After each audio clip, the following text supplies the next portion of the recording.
বুলবুল ললিত কলা একাডেমি, সংক্ষেপে ভাপা। বুলবুল একাডেমি অফ ফাইন আর্টস বাংলাদেশের একটি কলা কেন্দ্র।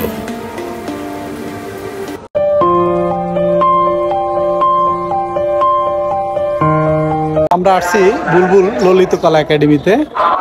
আমরা ঘুরে ফিরে দেখছি বুলবুল ললিত কলা একাডেমির বিভিন্ন শাখা প্রশাখা। এখানে সংস্কৃতির চর্চা হয়। এখানে আমরা দেখলাম হচ্ছে ছবি আঁকা হচ্ছে, গান শেখা হচ্ছে, নাচের প্রতিযোগিতা হচ্ছে।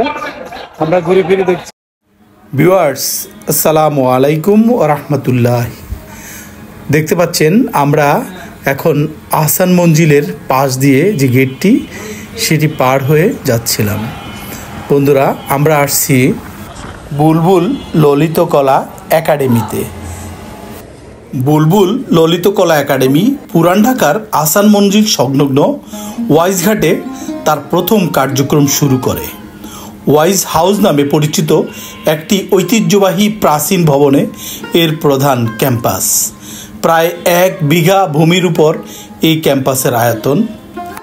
বন্ধুরা, 1955 সালে 17ই মে বেগম আফরোজ বুলবুল এই সাংস্কৃতিক চর্চা কেন্দ্রটি প্রতিষ্ঠা করেন। আন্তর্জাতিক খ্যাতিসম্পন্ন নৃত্যশিল্পী বুলবুল চৌধুরীর নামকরণে এই প্রতিষ্ঠানটির নামকরণ করা হয়েছে। দেশীয় সংস্কৃতির লালন ও বিকাশের লক্ষ্যেই মূলত প্রতিষ্ঠা করা হয়েছিল সাংস্কৃতিক চর্চার কেন্দ্রবিন্দু এই প্রতিষ্ঠান। এই প্রতিষ্ঠানে যে সকল বিষয়ে শিক্ষাদান করা হয় তার মধ্যে উল্লেখযোগ্য হচ্ছে নৃত্যকলা, লোকসঙ্গীত, নজরুল গীতি, রবীন্দ্রসঙ্গীত, নৃত্যকলা, শিশু চিত্রাঙ্কন, বাচিক কলা, আবৃত্তি, বেহালা, বাঁশি, তবলা, হাইওয়ান গিটার, স্প্যানিশ গিটার, চারুকলা, উচ্চাঙ্গ সঙ্গীত, লোকসঙ্গীত, বিশেষ করে শিশুদের বিভিন্ন ধরনের সংস্কৃতির শাখাসমূহ এখানে খোলা আছে। এই প্রতিষ্ঠানটির অনেকগুলো শাখা আছে, যেমন ওয়াইজঘাট হচ্ছে প্রধান শাখা, ধানমন্ডি, মিরপুর, বনশ্রী, উত্তরা, মোহাম্মদপুর, ক্যান্টনমেন্ট, মিরপুর, রূপনগর, নারায়ণগঞ্জ, মগবাজার, কমলাপুর উল্লেখযোগ্য।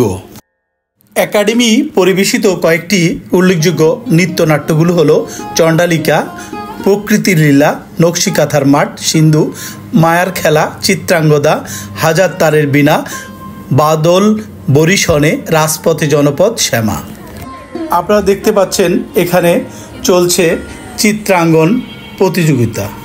কেমন দেখলেন বন্ধুরা? যদি আপনাদের ভালো লেগে থাকে তো অবশ্যই আমার চ্যানেলটি সাবস্ক্রাইব করবেন এবং ফলো, কমেন্টস দিয়ে আমার পাশে থাকবেন। ভালো থাকুন সবাই, সুস্থ থাকুন সবাই। আল্লাহ হাফেজ।